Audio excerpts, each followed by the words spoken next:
Sometimes I'll do honey water. Sometimes I'll just do plain like hot water.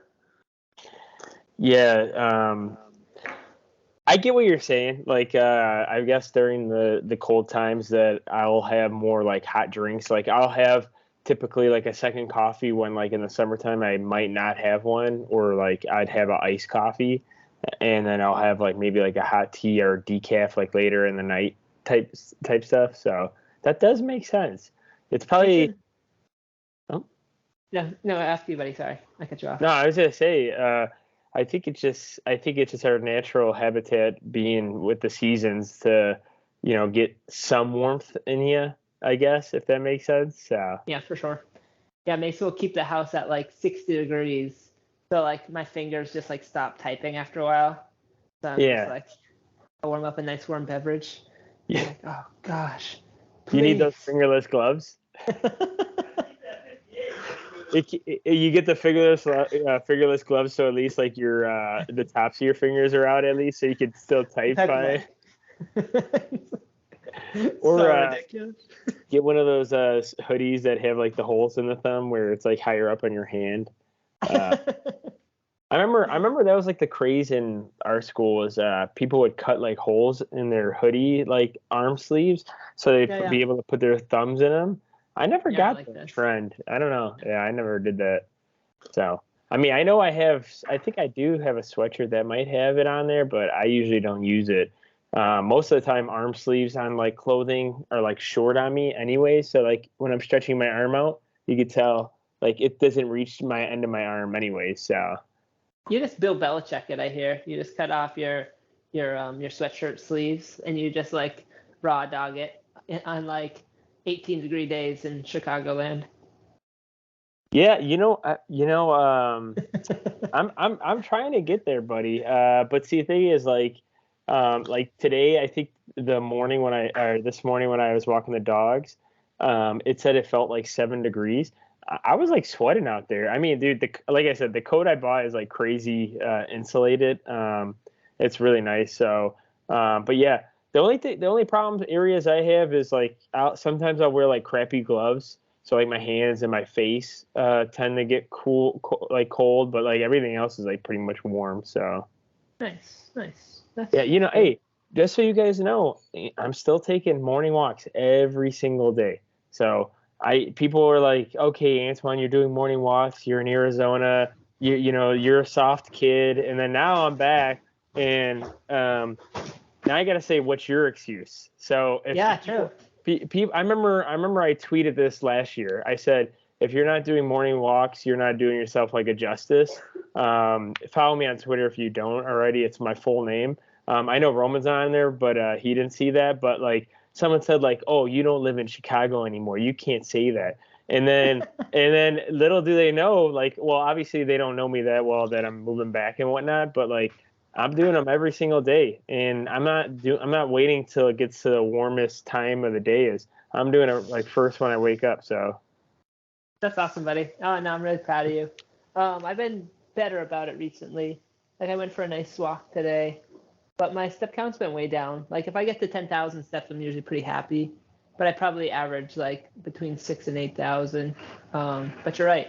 Trying to get out there like early and often is probably the best practice for getting your steps in. And we know that, getting a decent amount of steps around 10,000 is a good starting goal for a lot of people. You might have to start at less, and that's totally okay. But obviously walking is really good for your heart health. It's really good for maintaining your bone strength, really good for maintaining your muscular strength, especially as you get older. It's really good for your mental health to get out and see the sights and the sounds, that kind of thing. There's like plenty of different like VOCs and other fun stuff that we breathe in, living in our nice, comfortable homes and domiciles. So be able to get out and breathe some nice fresh air can be very healthful for some individuals. So I'm really proud of you, buddy, for keeping that practice up. You're inspiring me to do the same.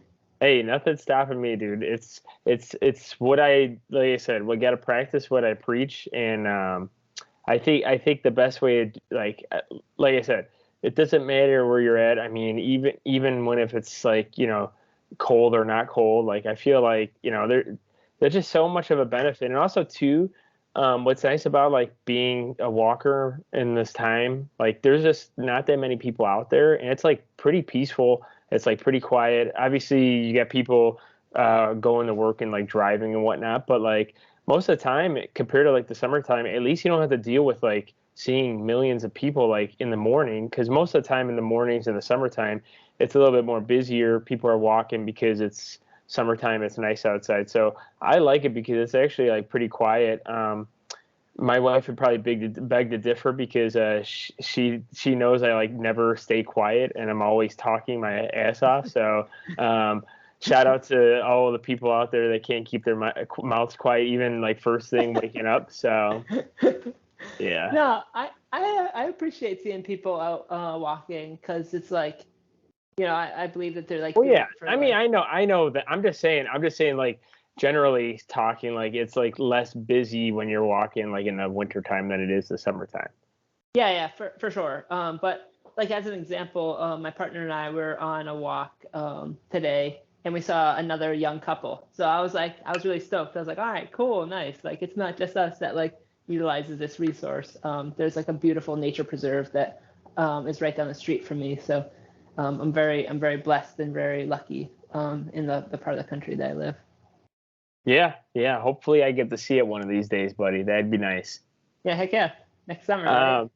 Yeah. Let's hopefully we can get out there and make some content for the folks, because I bet people would probably dig some of that. And then what I also wanted to talk about too before getting into the topic, Roman, was did you see the latest that the leaked emails of Liver King? I did, yeah. I didn't see the emails. I heard that More Plates, More Dates leaked them, and I saw a video of Lane Norton kind of going over it a little bit. Lane is like he's getting a little extreme, I'd say, because it's like he kind of bashes people, and it's like I know he's been in a place before. So Lane, this message is for you if you listen to the Gainz podcast. Remember, people don't know as much as you do about the health and fitness industry. You are somebody that people look up to. I look up to you, for example. I've learned a lot from you and because of you. But people don't have the same type of knowledge that you do. So it's important to be empathetic, listen, and try and learn where people are at in their life. And that's why a lot of people end up like getting like gravitating towards people like Liver King, because seemingly they have like a simple message. It's like, stop eating all this processed crap. Like, yeah, that's true. Like, just eat like organ meats. It's like, all right, yeah, you can incorporate some organ meats if you consume meat. That's probably fine, and it could like add some like increase like vitamin or like it could increase your nutrition profile, for example. But is it going to be like an absolute game changer? Is it going to make you look like the Liver King? No, it's very clear that he's like either on like a massive stack of PEDs, or he has some sort of like incredibly gifted like genetics, for example, like Ronnie Coleman-esque genetics. And then there's one point where Lane was like bashing Liver King. It's like, okay, yes, is he like a bit of a snake oil salesman? Yeah, like 100%. Let's be real. But at the same time, it's like, he might not be gifted with the same genetics that you have, Lane, for lifting heavy. And like we're not in this to bash people. We're in this to be able to lift people up, give them information that they can use that's actionable for them to make their lives better. So if you are listening, Lane, I hope that you seriously consider taking that approach, because you put out unbelievable information. You're very intelligent, and you're like exactly what the health and fitness industry needs. But I think you could also take some lessons around like humility and like empathy and listening to people's stories more. Yeah, speaking of him, I actually just listened to him on the Huberman Lab podcast. I listened to that whole episode. Really good one.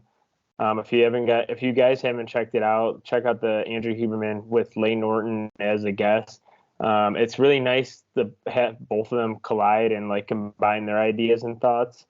And it's also too, someone like Roman and I, probably a little bit more simple of the stuff, but like they do go into quite a bit. Like he kind of goes into like ashwagandha, like supplementing ashwagandha, like creatine, some nutritional thoughts, some of the claims that like some people will make and whatnot in his background. So I think it is pretty cool. I haven't really listened to a Lane Norton podcast in a while. I honestly probably haven't listened to one since maybe like Mark Bell, or even the one he had with Sohee Lee and Lauren Conlon. Like I don't think I've listened to like a Lane Norton podcast since those days. Most of the time it was like either reading like his stuff or like Instagram and stuff. Like it's been a while since I have actually went on YouTube and like watched like a Lane Norton video. It's because most of the time his Instagram videos are detailed enough. Like he'll put out like a 4-minute video or 5-minute video, and I'll watch that. And I don't really go on YouTube as much and see it. But yeah, I did. I mean, people kind of forget that Lane Norton did have his podcast a long time ago. And that's why I like follow like Sohee Lee. I think that's her name. Yeah. I learned about her. I think through like the Shrug Collective. Yeah, probably. Yeah, and then back to the point. Yeah, pretty much like Liver King got outed. There's emails leaked of like what he uses. Someone sent it over to Derek for more plates, more dates. He has a very good 1-hour video on the whole thing and his thoughts. The only thing he doesn't go through are he actually he sees a lot of his blood results. But see, the thing is, he didn't want to do an injustice to the blood results. So he's actually doing a whole nother video on it, but he did a whole hour-long video on like who the Liver King is, his story, the emails, and how it started, and where he's come from this. And also, which I didn't realize, Derek actually found an email sent to him like a month or two after or before the emails he got sent about. Pretty much the Liver King asking Derek for help with like training and like eating and drug use. So it was actually really weird because he's like, I honestly have never seen this email until recently. I found it in my Gmail and I totally never read it before. Well, like he read it, but like he redacted a lot of stuff. But like he pretty much sent like almost the same email to like Derek. But see, the thing is, this person that sent him the stuff, the person that was working with him, actually, worked with him and got like full information and then, gave it to Derek. So it's pretty interesting. It's on YouTube. Yeah, it's pretty cool. Cool stuff, I think. So it's almost kind of like too bad too, because it's like, I don't know if I should feel bad for Liver King, because it's like whenever it's like leaked information, it's like, who was the rat? Who was the mole? So, honestly, it's the only bad thing is all he did was say like, he was natural the whole time, and every time they asked him, he said no. He goes, that's what subprimals do, not primals. So the only thing, he could have made it a lot easier and not really touched on the subject like a lot of bodybuilders do, like Arnold did. Arnold never said like, I don't even think he like said he was natural. Like he might have said it like a couple times, but never that he said like, if you're not natural, you're not the alpha male. You're not primal. He never said that stuff. So like, and like Ronnie Coleman never really talked about it until like the Joe Rogan podcast and stuff too. Obviously like the famous thing where he goes, you got testosterone, trenbolone, deca, and then he goes all kinds of stuff. So like, but like, obviously like the only reason why people are hating is because of that fact. I mean, most of the stuff like he says is like honestly pretty good stuff. Like, barefoot stuff, which I believe in. I wear barefoot shoes. I don't walk around barefoot. He says sun exposure. I told you in the beginning of this, we try to walk like every morning, try to walk at night, try to get as much sunlight as possible on my skin. Sleep, working out, try to eat not processed foods. That's pretty much the stuff that we preach too. It's just, the other stuff around it where it's like the the weird stuff to sell yourself, right? It's like that's the only issue I have with it. I don't mind half of it. I mean, I think it's funny, and I also think it's funny when people think like someone like him is natural. That's like another thing I've mentioned on the podcast is like, it's crazy and kind of funny on how many people think like people are natural. Whereas like someone like me or like Roman, if we went to a gym and like kind of saw something, we could kind of point out like, okay, maybe they're on the sauce a little bit, or they're sauced out completely out of their mind. So it just depends, it's just still crazy in my opinion that people still think a lot of people are natural. Like even people in like the NBA or NFL or stuff like that, like, Denelli Hunter, like, Buddy's a defensive lineman, but he's like one of the strongest, like he's like Myles Garrett. Like it just doesn't make sense how they're defensive linemen. But that end point right there. Yeah, I mean they're all freaks of nature. Like Myles Garrett, isn't he like 6'5" or 6'4" and like 200 and like I don't know 70 pounds? And I think he runs he's not like even 4'6" or something. Like he's an absolute genetic freak of nature. It's like he's in like the top like 1% of like size and strength. Like a lot of these people. I remember Heath Evans, former fullback for the New England Patriots. Oh, yeah. He works out like Mike O'Hearn all the time. Yeah. He's like this thumb. He's like 5'8", 5'9", probably 230 pounds. And I think he did like the 225 bench like 40 something times, 44 times or something like that. Like absolutely ridiculous feats of strength.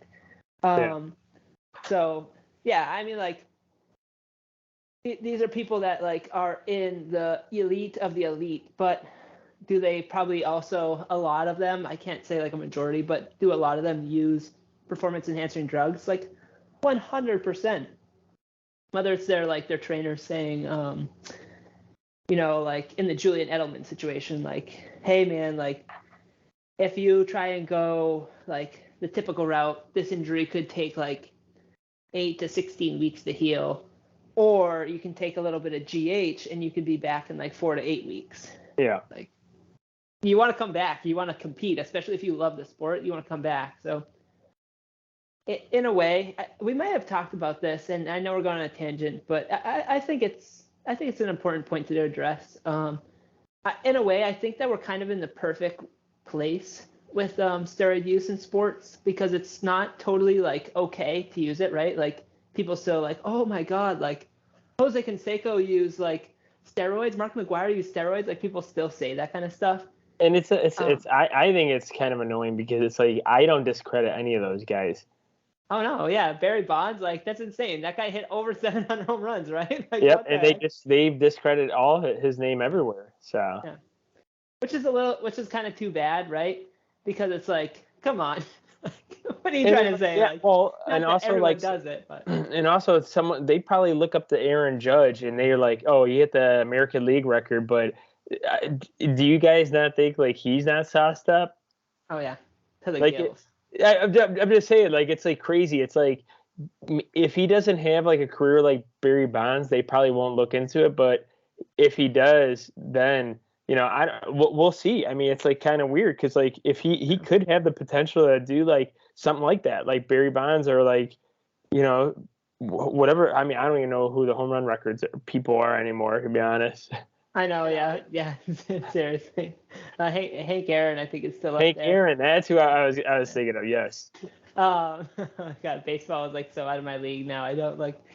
I try and catch a game here or there, but yeah. Anywho, like so it's still like stigmatized to use like steroids in sport and to talk about it in particular, but like you still have to do it to have that competitive advantage. Whereas if it was totally legal that you're allowed to use them, people would be like going sauce to the gills. Like you'd see some crazy stuff, but you'd see some like really nasty stuff too, like people dying because they're pushing like the absolute limits. Well, we have. We have. That's true, especially in bodybuilding, right? Where like people are pushing the limits, right? But I think you'd see it even more, and it'd be like, this like national tragic story, right? But you'd see you'd see like broken records going like crazy as opposed to kind of trickling in type situation.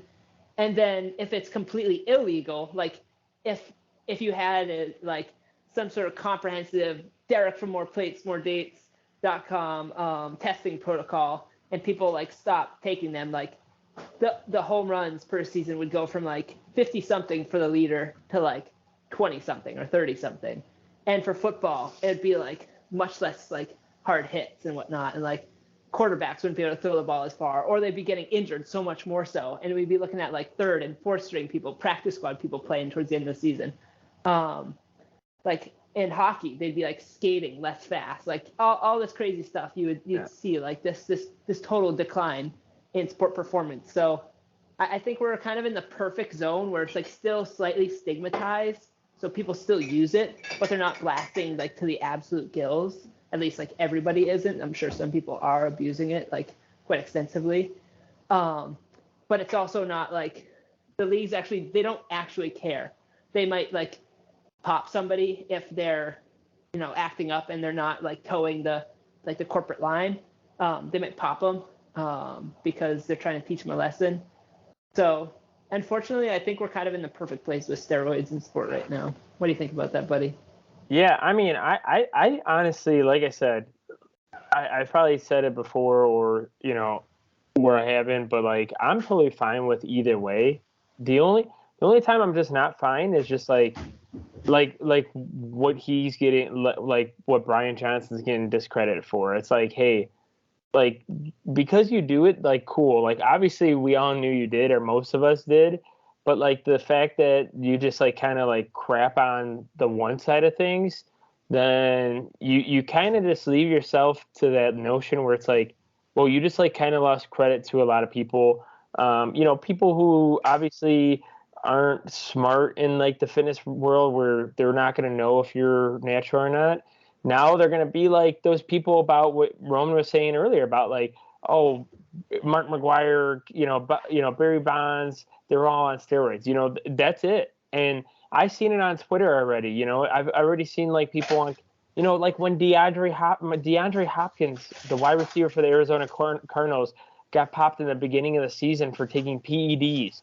Does he look remotely like someone that looks like a person that takes steroids? No. But you know what those steroids did probably for him? They probably got him recovered faster, and they probably make him a little bit faster and a little bit stronger when it comes to jumping. So those are the necessary feats. But see, the thing is, when you're looking at the total public of like the public eye on Twitter, like I'll go in the comments and be like, oh, they took steroids because they're just cheaters and that's it. Like that's it. And people got to remember the psychology behind people when it comes to like things like that, especially like something so far off of like Mother Nature, which it's not, because like people do a lot of things these days, when it comes to like drugs, like alcohol, like a lot of the things that people like, it's like they'll make exceptions for, but no, it's like some people will just like leave it dark, and it's like crazy. It's just like that's the only problem I have with it, is just the discreditation that like people give it. I honestly don't have a problem with it at all. For me and like Roman, we've talked about it. It's just not a life choice that we want to go down, and that's totally fine, right? It's no, there's no shame in that. And I still appreciate me getting stronger every day, even though I haven't gained or lost weight for the past like year. So I'm still like gaining muscle and still pushing my limits. So I don't have a problem with it either. But see, the thing is, like, I think the problem is people will have like issues with people doing it or not doing it. And that's where I get angry and like frustrated with people. Because like I could care less. Like, I mean, Roman and I could have someone on this podcast that's a user. They might not admit it, or they might not care if you don't use, but it doesn't matter either way. It's their life choice. Like everyone should know the risk. Like there's a lot of risk in a lot of life. And if for some reason someone want to be the biggest and strongest, then so be it. Yeah. And I would never advocate that somebody does it, because the negative health consequences are so high. Like, look at a person like Arnold, for example, who I think he was actually, in some ways, he was open about it. You just kind of have to like dig through like his plethora of like media that he's like put out over the years, right? Yeah. But he's had like, I think like multiple heart surgeries since. Like, I would suppose he's on like a ton of different like liver medication because his liver's probably like shot to all get out. Like, PEDs are horrible for you. They'll absolutely trash your system. If you're on testosterone for long enough, then you might have to be on like TRT for the rest of your life. So you might have to take an exogenous hormone for the rest of your life. That might cost you hundreds and hundreds of dollars per month. So if you're willing to spend thousands and thousands and thousands of dollars per year on these types of drugs, and they're going to create a dependency that if you don't take them, you're going to feel like absolute dog, you know what? If you like forget to take them, you're going to like develop severe anxiety, depression, like suicidal ideation. Like, if you're willing to take those risks, you understand those risks, then it's like, by all means, like it's your life. So that's kind of like where I fall, and that's where I lean on these kind of things. So I would definitely not advocate for it, but like, man, we all kind of have our drug of choice, right? It's like, I kind of choose caffeine. Like, I'll drink a cup of coffee in the morning, and it's like, if you say caffeine's not a drug, it's like, all right, well, try if you're dependent on like caffeine, try not to use caffeine, right? Like, try to. Good thing about caffeine, Lane Norton did mention, so you know how like caffeine levels and how, once we have like 100 milligrams, like 100 milligrams doesn't feel like 100 milligrams like after 2 months of using it, right? He said there's still great effects no matter what. Like, just because you haven't like deloaded caffeine, like there's still like a big great effects when it comes to like training and like recovery.